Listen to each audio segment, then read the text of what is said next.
kehidupan itu tidak akan berjalan sempurna seperti yang ingin kita rasakan. Selalu akan ada perbedaan pandangan. Ya, bahkan dalam kehidupan rumah tangga saja, ya maaf ya, Anda misalnya seorang istri mau kesini saja mungkin masih bisa beda pandangan. Warna apa untuk jilbab yang dipakai? Ya, dengan suami bisa berbeda. Papa, bagus yang mana ya? Hijau atau kuning? Kayaknya yang hijau deh gitu kan. Enggak, kayaknya kuning deh gitu kan. Masih mending ada dua pilihan. Begitu dipakai pink. Bisa berbeda. Anak bisa berbeda. Jadi kesan pertama yang ingin dibangun bahwa dalam kehidupan sudah pasti akan ada keragaman pandangan. Dan yang kedua, yang tidak normal, keragaman pandangan itu boleh jadi melahirkan tindakan-tindakan yang kontraproduktif. Mungkin akan mendapatkan celaan. Allah dicela, malaikat dicela, Rasul dicela, Nabi dicela, sahabat dicela, tabi'in dicela, ulama dicela. Kita siapa yang mungkin belum menjadi bagian dari orang-orang itu dan ingin bebas dari celaan? Itu mustahil. Jelas sampai sini? Jadi kalau mendapatkan celaan, berbahagialah, berarti kehidupan kita normal. Jelas? Pernah mendapatkan celaan dalam hidup? Halo? Pernah disoal oleh orang lain? Pernah direndahkan oleh orang lain? Nah, Allah tuh memberi kesan kepada kita, jangankan engkau, Rasul yang paling mulia saja pernah mendapati itu. Tapi bagaimana seni mendapatkan ketahanan sehingga dalam dicela pun tetap tenang. Dalam disoal pun tetap hatinya nyaman. Karena ketenangan itu yang membawa pikiran tenang dan tindakan yang terukur. Dan kadang-kadang ketenangan itu lebih penting bahkan dibandingkan dengan harta yang berlimpah. Seringkali saya berikan perbandingan dari sejak dulu kita belajar kan. Coba pilih mana? Saya yakin masih konsisten. Pilih mana? Kaya tapi gelisah atau miskin tapi tenang? Tidak boleh ada pilihan ketiga, saya tahu itu. Kaya tapi gelisah atau miskin tapi tenang? Pilih mana? Ya, saya tahu lah. Kaya tapi tenang. Oke, di fase ini wahyu belum turun. Nabi sudah ngajar, turun wahyu, turun al-ala, turun beberapa surah. Tiba-tiba ada masa jeda, wahyu belum turun. Sepekan belum turun. Sebulan belum turun.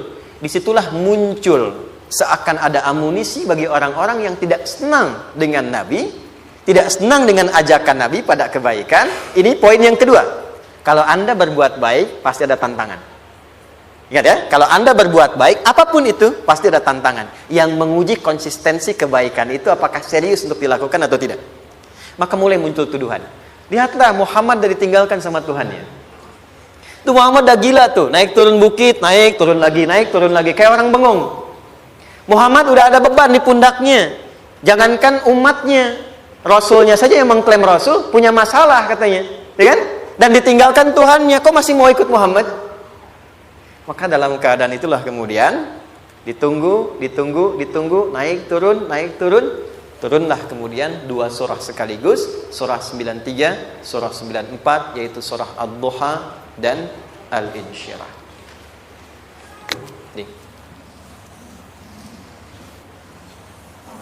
Oke. Ini materinya dahsyat ya. Penting sekali, saking pentingnya ini cepat habis tuh. Bismillah. Sekali lagi. Jazakallah khair. Lebih kelihatan ya.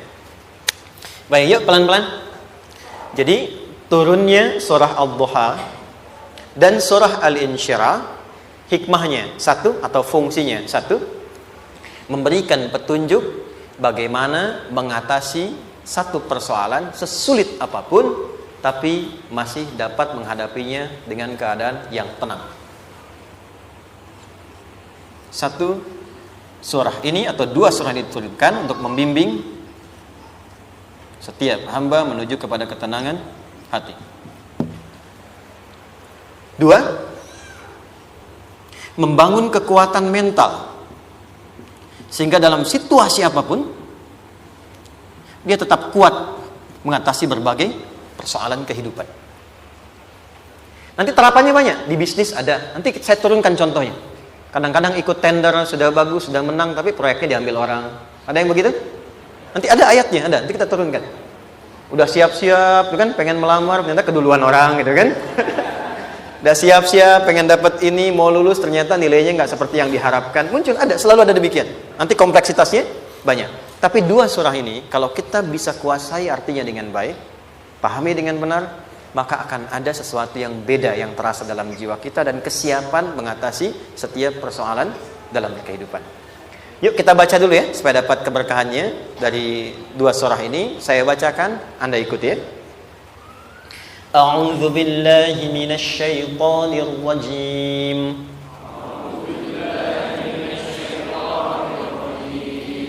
Bismillahirrahmanirrahim. Wadduha wal-laili idza saja ma wadda'aka rabbuka wa ma qala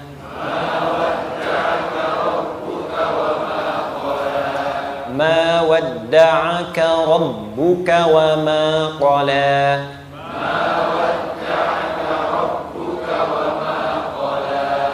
وللآخرة خير لك من الأولى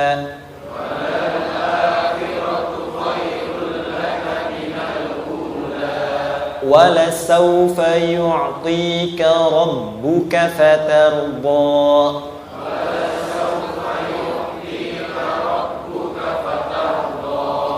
ألم يجدك يتيما فآوى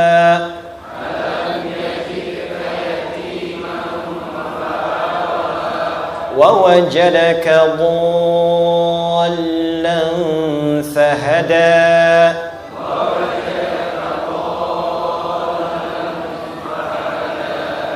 ووجدك عائلا فأغنى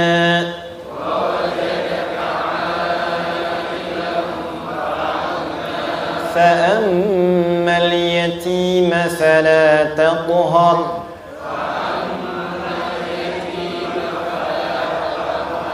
وأما السائل فلا تنهر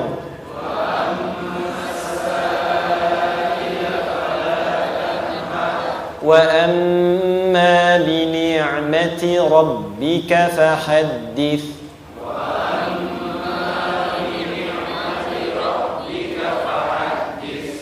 Satu surah dua, alhamdulillah.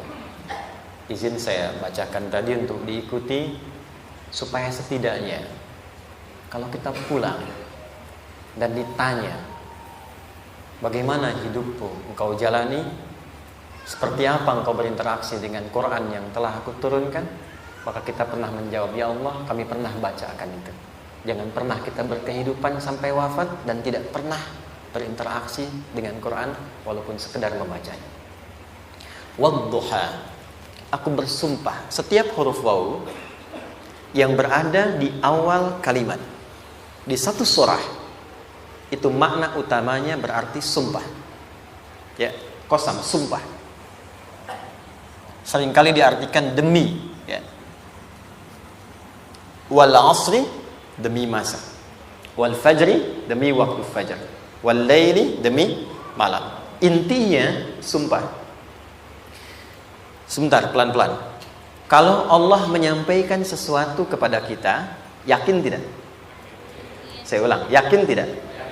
Serius? Hah? Kalau yakin, kenapa tidak dilakukan? Ya, itu pertanyaan besar ya. Baik. Kalau Allah menyampaikan, tidak bersumpah pun, harusnya kita yakin.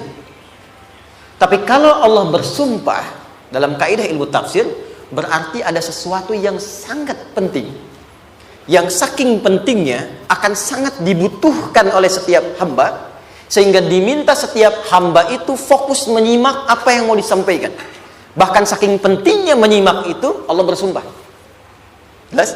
Kalau teman-teman menemukan di Quran ada ayat dibuka dengan sumpah, berarti ada kasih Allah yang tinggi yang akan disampaikan di ayat itu sampai meminta kita fokus untuk menyimaknya.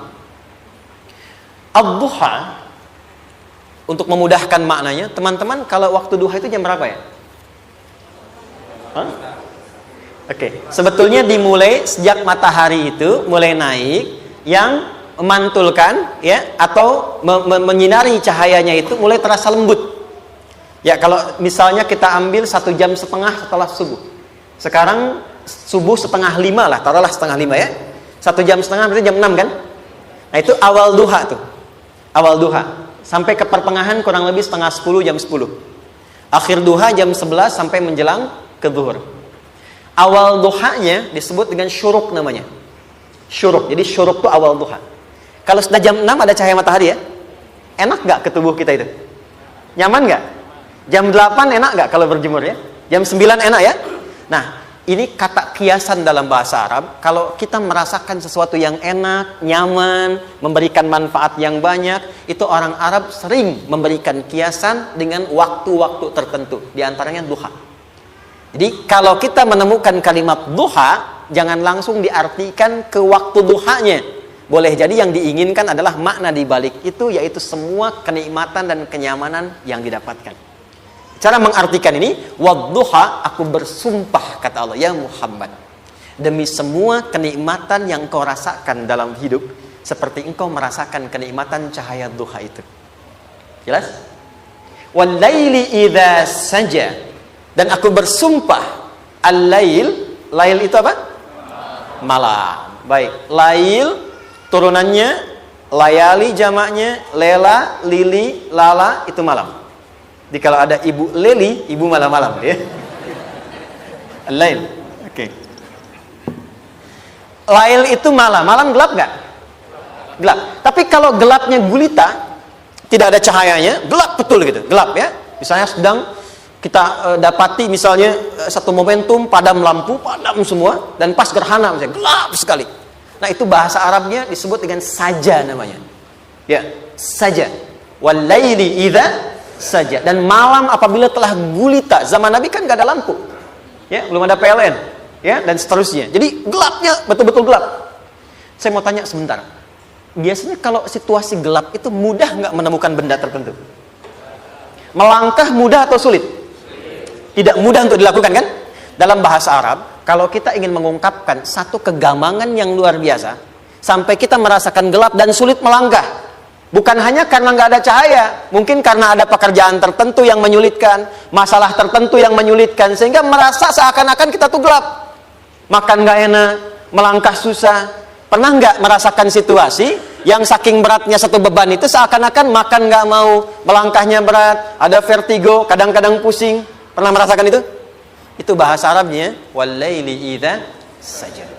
Perhatikan kalimatnya, ya Muhammad sallallahu alaihi wasallam, aku bersumpah demi semua kebahagiaan dan kenikmatan yang engkau pernah raih seperti merasakan kenikmatan cahaya duha. Dan mungkin persoalan hidup yang pelik yang membuat engkau merasakan kesulitan seakan-akan merasa di suasana gelap yang gulita. Ma wadda'aka rabbuka wa ma qala. Tanamkan dalam jiwamu yang paling dalam, aku tidak akan pernah meninggalkanmu. Ada suami pulang dari pekerjaan, mendapati istri sedang termenung dan mengalir air matanya. Tiba-tiba suaminya datang mengatakan, hangat sekali pada istrinya, di sampingnya membelainya dan mengatakan, "Ma, demi semua suka yang pernah kita lalui bersama, dan demi duka yang mengalirkan air matamu saat ini pun, tanamkan dalam hatimu yang paling dalam, Papa akan selalu bersama Mama dalam setiap situasi itu." Kira-kira para ibu merasakan itu bagaimana perasaannya? Masa sih? Tapi itu menarik loh. Menarik ya. Jadi kalau teman-teman ngaji surat Yusuf, di surat Yusuf itu laki-laki diilustrasikan dengan matahari, perempuan diilustrasikan dengan rembulan. Ya? Inni ra'aitu ahada asyara kaukaba wasyamsa wal qamara ra'aituhum li sajidin. Ayah, aku melihat bulan dan matahari serta 11 gemintang sujud hormat kepadaku. Jadi matahari diartikan itu sebagai laki-laki, suami, ayah.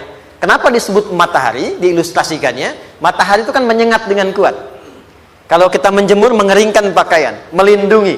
Tipikal suami itu melindungi. Ada yang ganggu istri, sengat dengan kuat. Ada air mata yang mengalir, hei, keringkan itu sehingga tidak larut air mata mengalir di pipinya. Itu matahari. Sebaliknya rembulan. Rembulan itu kan enak dipandang, bukan bulannya ya. Bukan bulannya. Kalau bulannya kan desainnya nggak sempurna, baik terlihat. Tapi cahaya rembulannya. tampil dengan indah, tampil dengan baik, enak dipandang, menenangkan, dan tidak tertukar. Jangan sampai ada istri jadi matahari, suami jadi rembulan. Jelas ya? Dengan kekuatan bulan aku menghukummu, ya kan? Itu salah. Oke. Tahan sampai sini, tahan. Lihat baik-baik. Saya berhenti sampai sini dulu. Kalau di Quran ada ayat menyebutkan, tidak spesifik orang yang disebutkan dan kapan kejadiannya, maka peristiwa itu akan terjadi dan dialami oleh kemungkinan generasi berbeda di setiap masa dengan tokoh berbeda tapi perasaan yang serupa. Sebaliknya, kalau disebutkan namanya, jelas identitasnya, kapan kejadiannya, maka peristiwa itu hanya akan menimpa orang tersebut dan tidak akan dialami lagi orang lain setelahnya. Saya tanya dulu yang akhwat, yang perempuan, kenal Maryam? Kenal, bagus. Kenal di mana? Maryam anaknya Imran, mengandung, melahirkan Isa alaihissalam, Yesus Mesias, tanpa disentuh laki-laki manapun. Dan di Quran identitasnya disebutkan langsung, Maryam binti Imran, wa Maryam ibnata Imran. Ini menunjukkan kesan bahwa yang mengandung dan melahirkan tanpa disentuh laki-laki manapun, itu hanya Maryam anaknya Imran. Ingat ya, mengandung, melahirkan tanpa disentuh laki-laki manapun. Bukan mengandung, melahirkan tanpa suami, kalau itu banyak dia. Ya, mengandung, melahirkan tanpa disentuh laki-laki manapun.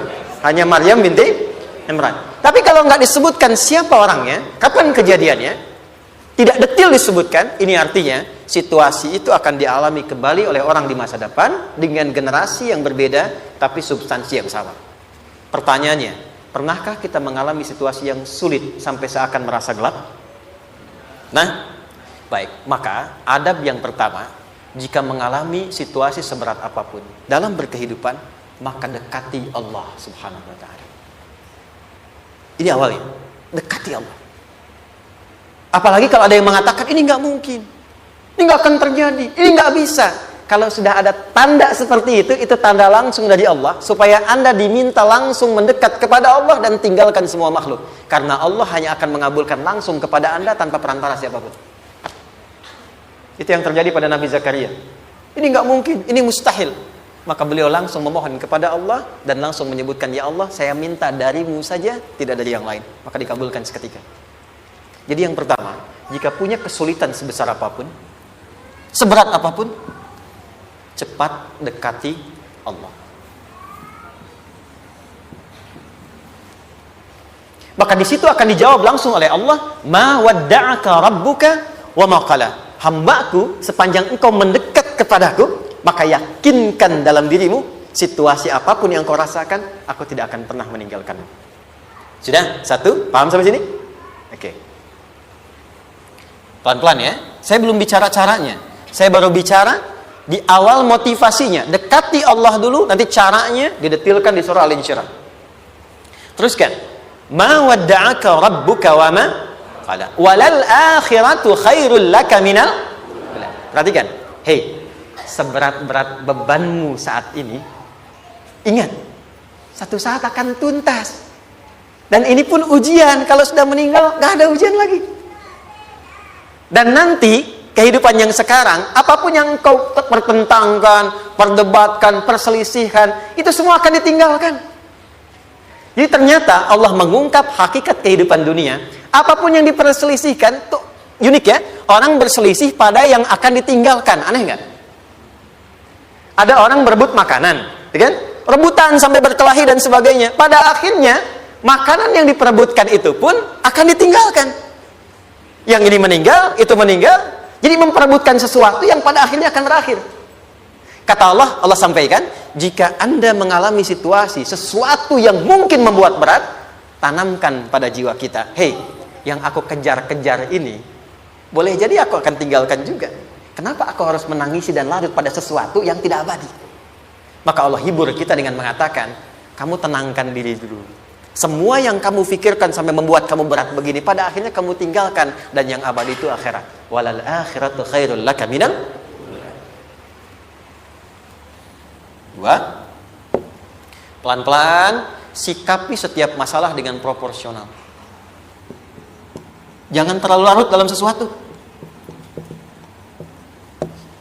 Dapat job satu, pengen, dah siap, kontraknya besar, tiba-tiba hilang. Dipikirin, Anda mikirkan itu pun nggak akan balik.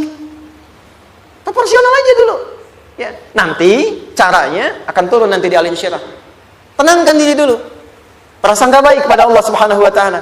Boleh jadi apa yang Allah ingin berikan sebagai pendahuluan sekarang belum sampai kepada kita karena Allah menyiapkan yang lebih baik di balik itu. Kita belum tahu ada apa di balik itu sehingga kita tidak dapatkan itu. Sehingga kemudian Allah katakan walal akhiratu khairul laka minal ula. Teruskan wala saufa yu'tika rabbuka. Pelan-pelan. Orang yang punya sikap seperti ini itu cenderung lebih dekat mendapatkan ridha Allah dibandingkan dengan orang-orang yang larut dalam kesulitan.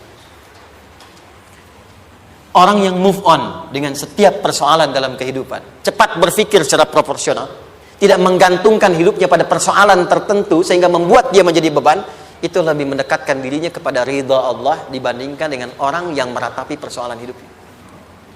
Ya. Pelan-pelan. Jadi spiritnya, kalau punya masalah apapun, jangan dilarutin terus. Gak usah diratapi, cepat move on. Berpikir lagi, rencanakan lagi. Nanti, detailnya ada di Al Insyirah. Tapi poin besarnya, janji Allah mengatakan, kalau Anda bisa move on, proporsional, maka yang dijanjikan oleh Allah, di situ Allah percepat datangnya ridha Allah Subhanahu wa taala. Kalau ridha Allah sudah datang, maka akan dua yang diberikan. Pertama kali, ketenangan di dalam jiwa, dan yang kedua, kemampuan untuk berikhtiar lebih baik mencapai apa yang diinginkan. Satu, kalau ridha Allah sudah diberikan pada seorang hamba, yang pertama diberikan ketenangan dalam jiwa. Bukan dunianya dulu. Bukan apa yang Anda ingin harapkan dulu. Pengen sesuatu, ya, pengen materi, pengen kedudukan, pengen lulus anaknya ujian, ya kan? Tiba-tiba terjadi sesuatu, diratapin, alih-alih meratap, alih-alih membuat status, alih-alih menyulitkan diri, kata Allah, terima dulu proporsional. Setelah itu dekatkan diri kepada Allah, turun ridha Allah, begitu turun yang pertama diberikan ketenangan kepada hati. Tenang dulu. Kalau sudah tenang, nanti dibimbing menyelesaikan apa yang sedang dihadapi itu.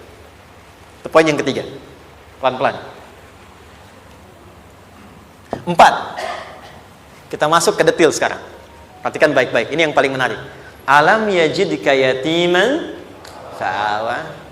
Muhammad SAW, bukankah dulu engkau yatim? Punya banyak masalah? Aku selesaikan juga. Ayahmu meninggal sebelum lahir, ada ibu. Ibu meninggal, ada kakek. Kakek meninggal, ada paman. Ya kan? Ada teman yang menemani Sayyidah Khadijah. Teman yang setia. Semua kebutuhan tersedia. Artinya apa? Perhatikan baik-baik. Kalau Anda punya masalah sekarang, jangan sampai melupakan yang dulu-dulu pun pernah tuntas Allah selesaikan. Jadi kalau sekarang sedang punya persoalan, jangan sampai satu masalah ini membuat Anda kehilangan harapan dan kehidupan. Sementara Anda sadar, dulu pun banyak masalah kok selesai juga. Kenapa dengan yang satu ini kita harus jatuh? Sekarang usia berapa? 20, 30, 40, 50. Sekarang usia 50 tahun, ada masalah, baru 5 menit datang sudah merasa jatuh. Yang 50 tahun ke belakang yang banyak selesai itu kita nilai atau tidak?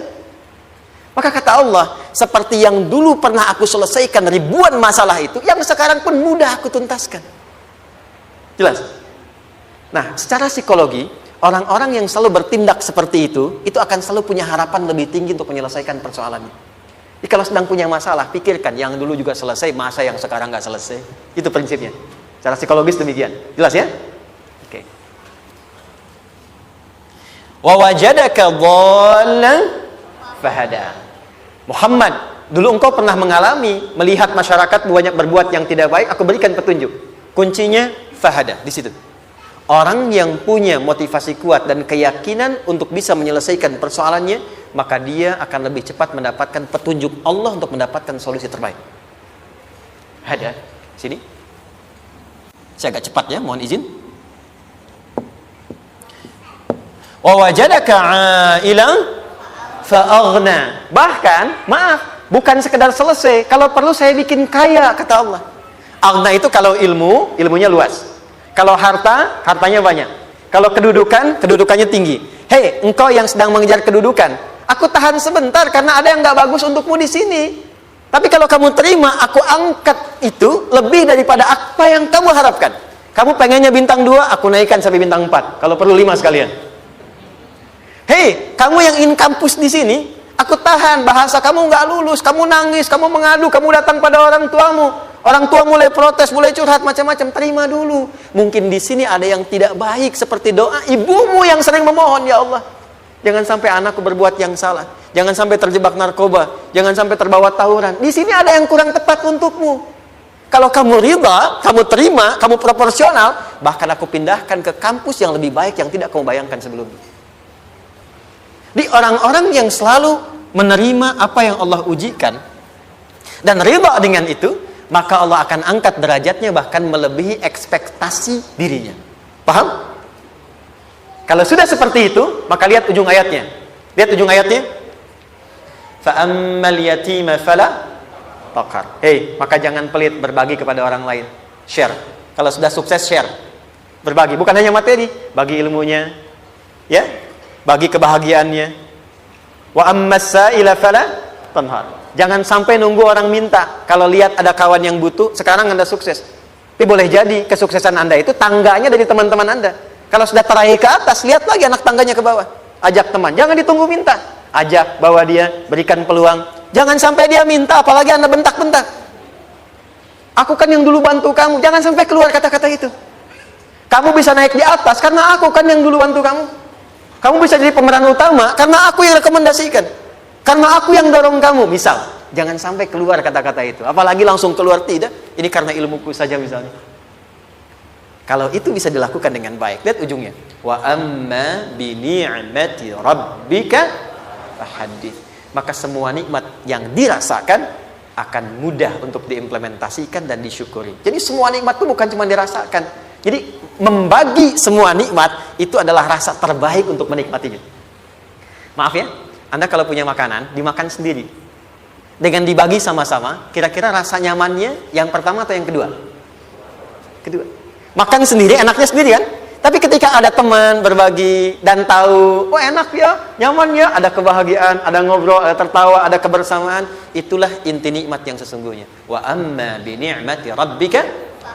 Ternyata masalah yang diberikan bukan ingin memberikan beban, tapi ujungnya, endingnya supaya Anda bisa mendapatkan nikmat berkualitas yang bisa dibagi. Dilihat surat Ad-Duha itu jangan cuma lihat awalnya, lihat ujungnya. Ternyata ketika seseorang mendapat masalah seberat apapun, itu bukan ingin membebani, tapi ingin meningkatkan kualitas hidupnya supaya mendapatkan nikmat yang lebih besar dan merasakan nikmatnya itu dengan berbagi. Itu poin. Jadi kalau sampai sini kita paham dan kita beri nama misalnya dengan fikih ujian. Jadi kalau desain ujian ini sistematikanya kita pahami, maka tidak ada alasan untuk mengeluhkan persoalan. Jadi melihat masalah itu bukan sebagai beban, pada akhirnya melihatnya sebagai tangga untuk mencapai kebahagiaan. Jelas sampai sini? Baik, kalau sudah seperti ini ingin punya masalah atau tidak ingin punya masalah? Tidak. Ingat ya, jadi kalau anak pulang bawa masalah, dilihatnya jangan beban. Oh, Allah ingin menaikkan kualitas pada anak saya, yang dengan itu menjadikan ia mendapatkan nikmat yang belum pernah didapati. Kalau rumah tangga sedang ada masalah, jangan banyak diperseterukan, tapi direnungkan sejenak. Oh, Allah ingin meningkatkan kualitas rumah tangga ini, sehingga kita bisa mendapatkan nikmat yang tidak pernah didapati sebelumnya. Makanya nikmat berumah tangga itu yang terbesar, selalu bertambah ketika menyelesaikan masalah. Silahkan cek. Kalau sedang ada masalah berseteru kan? Tapi setelah selesai kan jadi lebih nikmat ya? Ya? Lebih senang lagi, lebih cair lagi, lebih bahagia lagi, lebih mendukung lagi. Ternyata ada nilai-nilai kebaikan yang tersimpan yang belum disadari sepenuhnya. Pertanyaannya, kadang-kadang mudah diucapkan tapi tidak mudah mempraktekkan.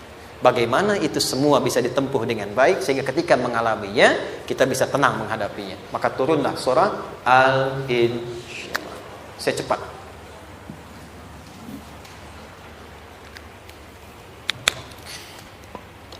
Teman-teman, ini apa?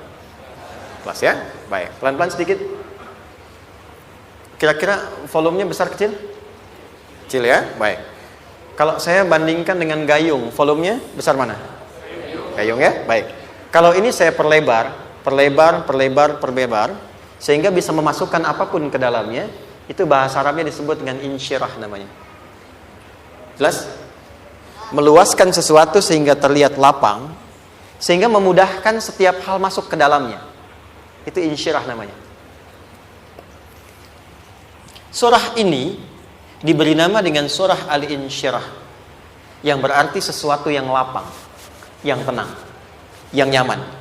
Yang diharapkan dengan keadaan hati yang lapang, nyaman, tenang itu, segala persoalan yang dihadapi dalam kehidupan akan mudah diterima dan tidak berdampak besar dalam menyikapinya. Maka bagaimana kemudian Allah memberikan turunan-turunan petunjuk supaya apa yang diharapkan ini bisa tercapai? Satu, izin mengilustrasikan. Saya kasih cerita sebentar. Ada seorang anak muda, kisah ini sangat viral, hampir setiap kita bisa mendapatinya. Datang kepada seorang kakek tua di sisi danau yang jernih sekali airnya. Dia berkeluh kesah tentang persoalannya. Dia katakan, saya punya masalah begini. Berat sekali terasanya. Kakek itu kemudian permisi, dia hanya membawa 2 genggam garam. Kemudian beliau bawa 1 gelas, ilustrasinya seperti ini. Dimasukkanlah kemudian garam itu ke gelas itu. Lalu diambil 1 gelas air yang jernih tadi, dengan garam segenggam. Kata beliau, minum. Pemuda itu mengatakan, wah, asin, minum aja dulu. Lalu ketika diminum, langsung ditumpahkan.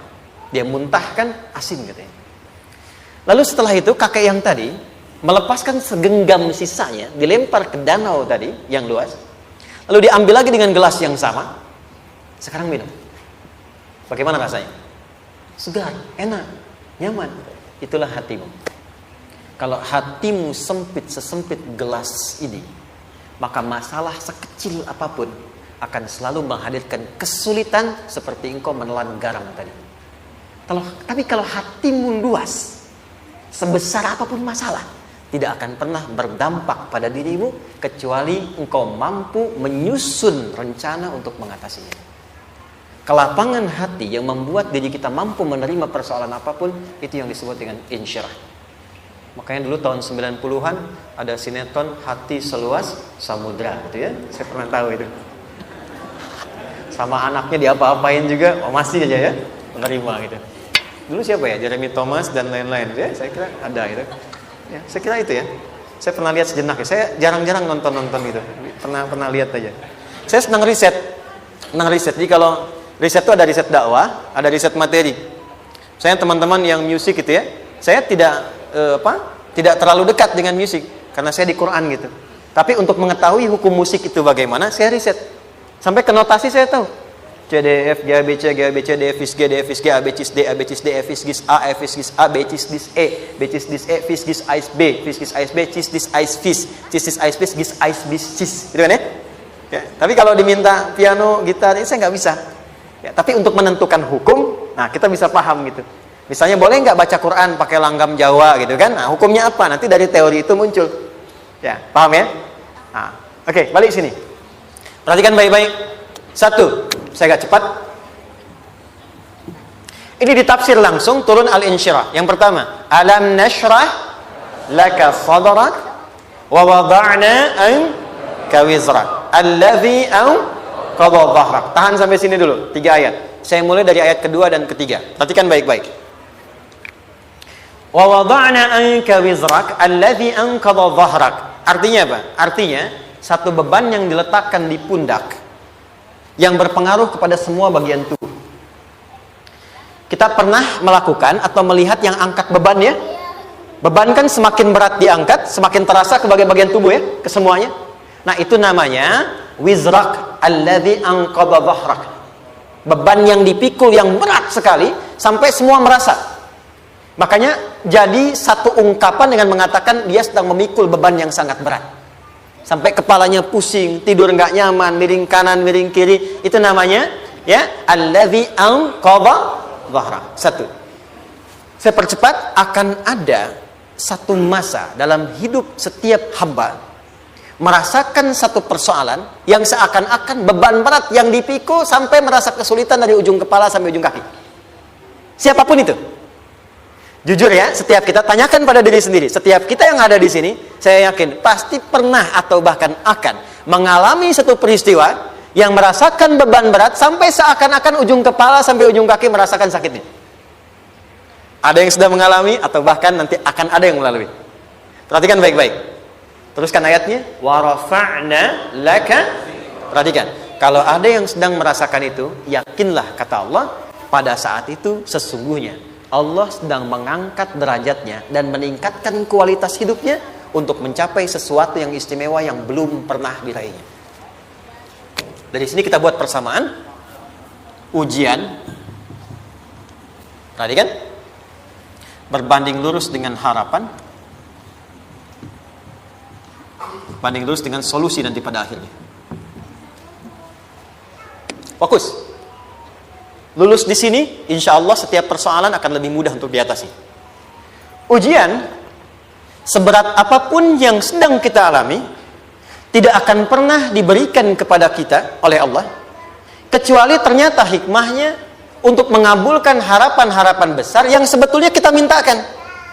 Jujur ya, setiap kita kan sering punya permohonan ya, sering berdoa ya, ya Allah minta ini, minta itu, minta ini, minta itu, gitu kan? Nah, cara Allah mengabulkan harapan kita itu, yang pertama, jalurnya lewat ujian. Karena semua kesuksesan itu, desain dasarnya adalah melewati ujian. Coba, anak-anak kita yang sedang sekolah itu, apa mungkin diwisuda dengan penuh kebahagiaan kalau nggak mengalami ujian? Lewat ujian dulu kan? Dia belajar dulu, ujian dulu, ngatasin soal dulu, lulus, baru wisuda. Apakah mungkin akan dapat IPK 4 yang diharapkan kalau tidak mengalami ujian? Belajar dulu, ya kan? Ada waktu, sempat dia bangun malam, siang, dan seterusnya, belajar, keringat, dan sebagainya, baru bahagia kan? Dan ternyata belajar itu untuk diwisuda. Sebab kalau kita tidak belajar, mustahil dapat wisuda. Kalau tidak lewat ujian, mustahil dapat ijazah. Karena ternyata harapan itu, hukum dasarnya dalam berkehidupan, bisa diraih dengan melewati ujian. Ini poinnya. Jadi mohon, kalau sedang mengalami sebuah peristiwa dan kita harus menghadapi itu, coba renungkan, sebetulnya pernah berdoa apa sampai kita mengalami itu, sehingga dengan jalan itulah sebetulnya Allah ingin mengabulkan harapan yang dulu pernah kita mintakan. Jelas? Oke, satu. Yuk turunkan rumusnya pelan-pelan. Quran surah kedua ayat 286. Ini kesini dulu, baru nanti kita balik lagi. 2 Al-Baqarah ayat 286. La yukallifullahu nafsan illa usaha. Tahan sampai sini. Lihat baik-baik. Hukum yang pertama. Hukum pertama. Allah tidak mungkin menguji seorang hamba di luar batas kemampuannya. Di kaidah yang pertama tadi, kalau kita sedang diuji, sebetulnya ada harapan dan doa yang pernah kita mohonkan dan Allah ingin mengabulkan itu, jalan pertama adalah ujian. Tapi adilnya Allah, tidak akan pernah kita diuji kecuali sesuai dengan kemampuan kita. Jadi kalau nggak mampu, nggak mungkin diberikan ujian. Ingat ya, kalau tidak mampu, tidak mungkin diberikan ujian. Artinya harapan yang kita mohonkan pun akan sesuai dengan kemampuan kita. Jadi kalau kita minta sesuatu nggak mungkin bisa menggunakannya, nggak akan dikasih. Nah, balik ke sini untuk memberikan ketenangan kepada hati kita. Kalau sedang menerima persoalan, setelah kita mengatakan, oh ini mungkin ada harapan yang ingin saya dapatkan, jalannya lewat sini. Untuk memberikan ketenangan kepada hati, begitu persoalannya tiba, langsung katakan pada diri kita, saya pasti bisa menjalaninya. Mustahil saya diuji kalau nggak mampu menjalaninya. Itu bahasa singkatnya. Ingat ya? Kalau ingin mudah menyelesaikan persoalan, kata Quran, setiap ada ujian, langsung katakan pada hati kita, insya Allah bisa. Gak mungkin saya diuji kalau saya gak sanggup. Jelas? Dan tanamkan itu pada hati yang paling dalam. Ini gak mudah. Kalau cuma disimpan di pikiran, jadi beban. Tapi kalau Anda tanamkan dalam hati, seberat apapun masalahnya, pasti saya sanggup. Pasti saya bisa. Pernah lihat dulu ada acara 90-an Benteng Hattori? Oke? Benteng Takeshi ya? Takeshi ya? Gitu kan? Artinya kan bisa jawab ya. Kita tahu Ninja Hattori mendaki gunung, lewati lembah ya tahu ya. Son Goku, Son Gohan, apa? Saya tahu itu. Son Goku, Kamehameha, Piccolo itu yang nulisnya Suzuki Watanabe, saya tahu itu. Benteng Hattori, balik lagi ya. Benteng Takeshi ya. Puncaknya kan main pakai itu kan, pakai tank ya dan sebagainya. Tapi pernah ingat gak satu episodenya itu? Begitu akan bertarung, kan selalu ada motivator di sampingnya itu mengatakan, ayo, kamu bisa, gitu kan? Wah, namanya. Dia nggak ngaji Quran tuh. Kita punya ayatnya. Pernah nggak? Buka lagi ya dulu ya. Oke. Korea, kenapa bisa nyusul Jepang? Salah satunya, waktu Jepang itu maju, setiap di Korea itu ditanamkan dari mulai anak-anak TK-nya. Kita harus lebih daripada Jepang. Sejak anak-anaknya TK. Itu ditanamkan betul. Kita bisa, kita dari TK. Sehingga ketika di sana bikin Honda, sini Hyundai. Hyundai kan dibacanya Hyundai, kan? Sana Honda, sini Hyundai gitu. Di apapun yang dibuat Jepang, Korea harus lebih unggul. Itu ditanamkan dari awal. Bisa. Kita itu sekarang punya ayatnya. Jadi kalau sedang punya masalah seberat apapun, katakan pada diri kita, insya Allah bisa. Gak mungkin diuji kalau nggak sanggup. Bisa insya Allah. Bisa. Kenapa mah? Bisa. Jelas? Oke. Sudah di situ teruskan. Lanjutkan. Warafa'na laka dzikra. Teruskan. Fa inna ma'al usri. Nah, ini poin terbesarnya. Fa inna ma'al usri yusra. Fa huruf yang menunjukkan sesuatu berlangsung dengan cepat. Inna di ilmu nahwunya berbunyi begini, di gramatikal bahasa Arab. Harfu nasbin wa taukidin. Tansibul isma wa tarfa'ul khabara. Mabniyun 'alal fathi la mahalla lahu min al-i'rabi. Paham? Tidak.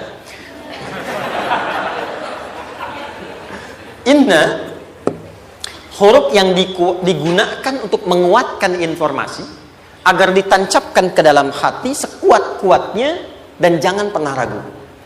Jadi kalau orang Arab itu nancapkan tongkat begini dan kuat, tidak goyah, itu nasab namanya. Nasabar rajul asahu fil ardi.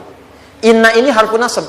Jadi kalau ada di Quran dibuka informasinya dengan inna, maksudnya begini, hei, tancapkan informasi dalam hatimu dengan kuat, jangan pernah ragu. Yakinkan pada dirimu. Apa yang harus diyakinkan? Ma'al usri yusra. Inna ma'al usri yusra. Usrun sama dengan yusrun. Lari ke sini. Oke. Apa artinya usrun? Sulit. Oke. Sulit itu ada dua. Ada sa'bun, ada usrun. Kalau kesulitan yang relatif, kata si A sulit, si B mudah, itu sa'bun namanya. Contoh, kata si fulan, bahasa Jepang susah. Padahal kata yang lain tidak. Saya ke Jepang, anak-anak kecil begini bisa bahasa Jepang gitu kan. Bagi mereka mudah gitu ya. Saking mudahnya gitu. Kata shiwa gitu. Anak-anak kecil, bagi mereka mudah, bagi kita belum tentu. Itu sa'bun. Inna lughatal yabaniyah sa'bah. Relatif. Tapi kalau kesulitan yang sifatnya mutlak, semua orang mengatakan sulit. Maaf, bawa mobil, sulit atau mudah? Bukan mengendarai ya, bawa mobil, bawa. Sulit ya? Sulit ya? Baik, sepakat sulit semuanya. Nah, itu dalam bahasa Arab dikenal dengan usrun. Kesulitan yang semua sepakat bahwa itu susah. Sulit, semua sepakat. Dan ketika ada orang bicara, aku sedang punya masalah begini. Semua mengatakan, wah itu nggak mudah, itu nggak mudah. Itu usrun namanya. Lawannya, kemudahan yang relatif disebut sahlun. Tapi kemudahan yang semua sepakat bahwa itu mudah, itu yusrun namanya. Mengangkat spidol, semua mengatakan mudah, ringan. Itu yusrun namanya. Perhatikan, Allah tidak memasangkan sa'bun dengan sahlun, tapi memasangkan usrun dengan yusrun. Orang-orang yang punya keyakinan kuat, setiap persoalan itu akan selesai. Dan dia mengatakan pada dirinya, aku bisa melewatinya. Maka, perhatikan kalimat kata Quran. Inna ma'al usri yusran. Sesulit apapun masalah yang sedang dia alami, maka Allah akan datangkan solusi semudah-mudahnya yang bisa dia nikmati. Dengan kata lain, kalau kita bawa ke bahasa psikologi, kalau sedang menghadapi persoalan seberat apapun, selain kita mengatakan, ini pasti bisa saya lalui, saya insya Allah sanggup mengatasinya, katakan pada diri kita, ini pasti selesai. Pasti ada solusinya, pasti mudah. Katakan, walaupun memang solusinya belum datang, tapi tenangkan pada diri kita dengan mengatakan, inna ma'al usri yusra. Bahasa psikologinya, katakan pada diri kita, ini pasti selesai. Nggak mungkin nggak selesai. Pasti ada solusinya. Pasti mudah. Itu lebih memberikan harapan pada diri kita untuk menuntaskan persoalan dibandingkan dengan meratapinya. Jelas? Teruskan. Fa inna ma'al usri. Kalau masih ragu kata Allah, katakan lagi sekali lagi. Sampai hati kita merasa nyaman. Jadi kalau sedang punya persoalan seberat apapun, tanamkan pada diri kita, pasti selesai. Belum nampak, insya Allah pasti selesai. Gak mungkin diuji kalau gak ada solusi. Itu lebih memberikan harapan. Setelah itu, fa'idha faraghta, mitigasi masalahnya. Mitigasi persoalannya. Tuliskan. Ini masalahnya apa? Rumah tangga. Apa saja misalnya. Dia ada suami, ada istri, ada anak-anak. Masalah ada di mana? Kadang-kadang menangnya jadi kusut karena satu-satu gak segera diselesaikan. Maka kata Al-Quran, fa'idha faraghta. Satu-satu mitigasi dulu. Satu masalah di sini, lihat di suami, lihat di istri.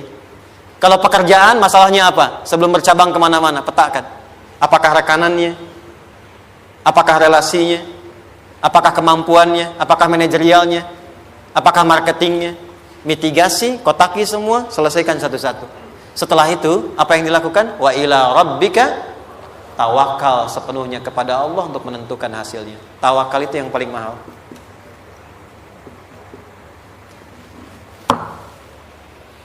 Anda kalau nggak punya kepasrahan, stres.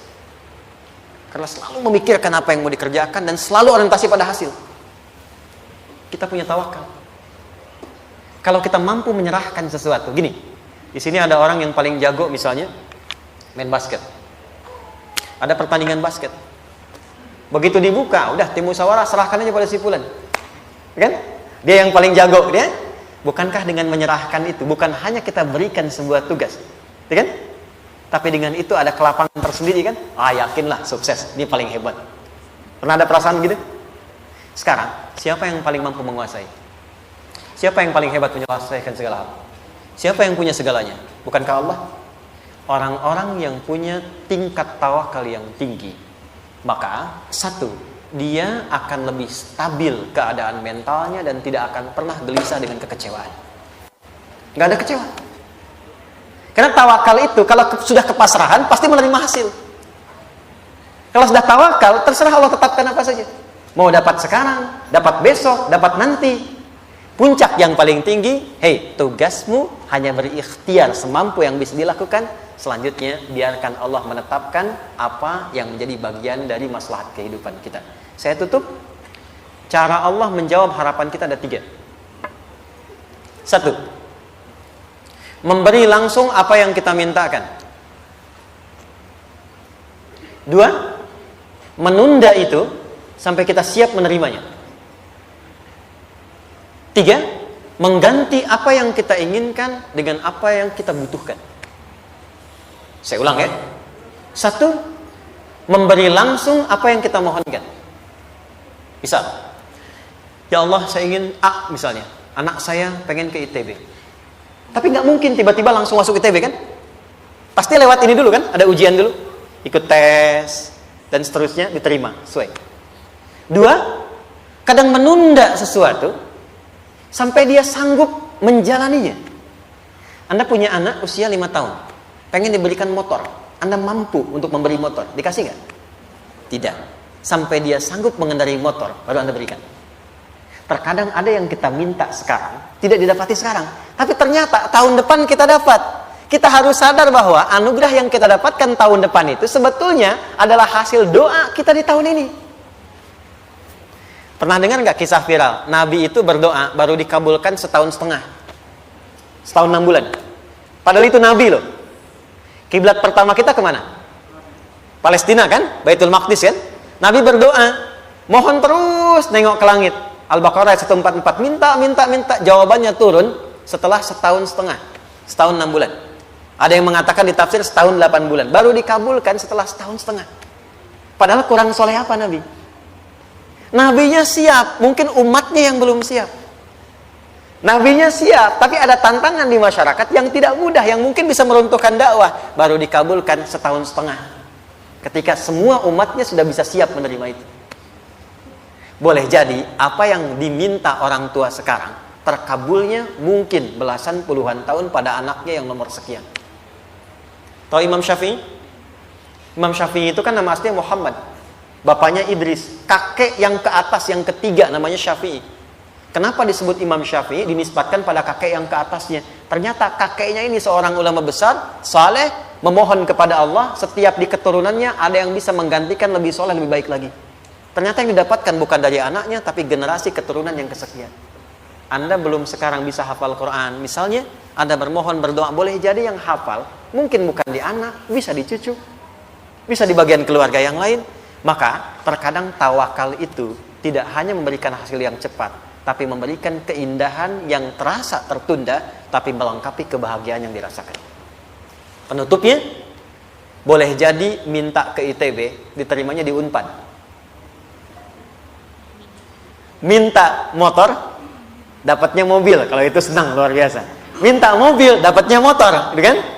Ternyata kadang-kadang desainnya yang terakhir. Saya tutup, Allah mengabulkan apa yang kita butuhkan, bukan apa yang kita inginkan.